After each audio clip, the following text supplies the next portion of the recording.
Sir, Delhi सरकार ने एक फैसला लिया है कि सुंदरकांडा और हनुमान चालीसा पढ़ाया जाएगा दिल्ली के स्कूल के अंदर, और कई लोग इससे इस्तेमाल भी कर रहे हैं, बात मुस्लिमों की तरफ से उसकी मुखालफत भी हो रही है। आप इस फैसले को कैसे देखते हैं? ये बिल्कुल गलत फैसला है। ये आरएसएस की आइडियोलॉजी को चलने का फैसला है। ये नरेंद्र मोदी जो रास्ते पे देश को लेके चलेगा उस रास्ते पे चलने का फैसला है।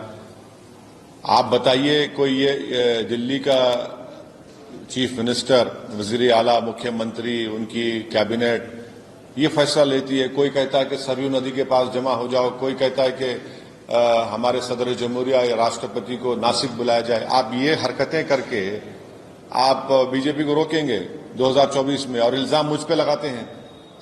आप खुद कर रहे हैं कॉम्पिटिटिव हिंदुत्व की पॉलिटिक्स, और आप रास्ता फराहम कर रहे हैं उन तमाम हिंदुत्व की आइडियोलॉजी के जहन रखने वालों को कामयाबी का। फिर फर्क दिखाइए ना, आप में उनमें फर्क क्या है? आइडियोलॉजी का फर्क तो दिखाइए, आप वो नहीं दिखा पाते हैं आप लोग। कई मजहबी कार्यक्रम के अंदर आप बात कर रहे हैं, मुसलमान शादी कर रहे हैं, नौजवानों मंदिरों को आबाद रखो, 5 वक्त की नमाज पढ़ो।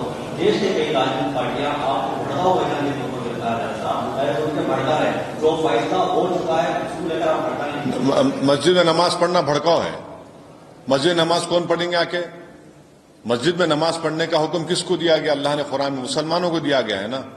मस्जिद को आबाद करने का हुक्म मुझे दिया गया है, मुसलमानों को दिया गया, जो अल्लाह पर ईमान रखते, जो अल्लाह आखिरत पर ईमान रखते, अल्लाह के सिवा किसी से नहीं डरते, उनको कहा जा रहा है कि मस्जिद में आबाद रखो।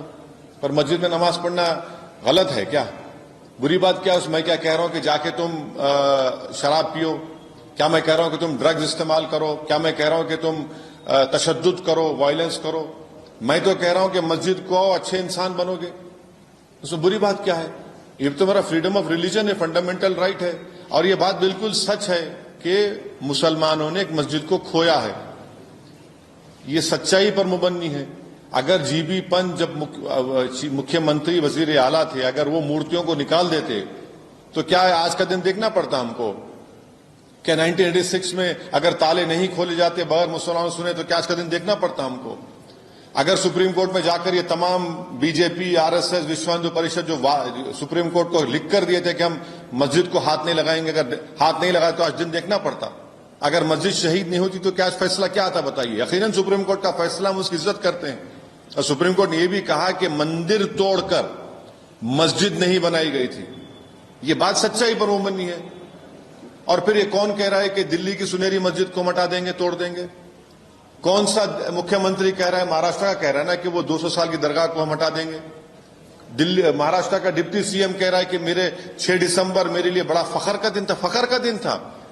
आपने उस दिन तो देश के रूल ऑफ लॉ को कमजोर कर दिया, देश के संविधान को आपने कमजोर कर दिया। और डिप्टी सीएम है वो इस तरह की बात करते हैं। वो क्या बात कर रहे हैं?